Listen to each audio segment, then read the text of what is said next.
Hi, the purpose of this screencast is to help you understand once you have completed a lesson or a game in Digital Compass, what I'd like you to do with it so you can hand it in. So I already did this one, so I'm going to show you.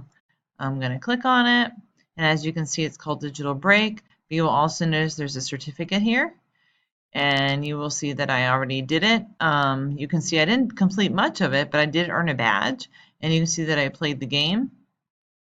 And my best score was the 90%, and I am happy with that.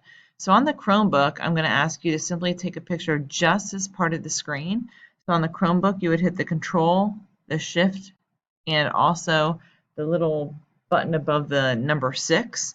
I am not on a Chromebook right now, so I'm going to have to do it a slightly different way. Okay.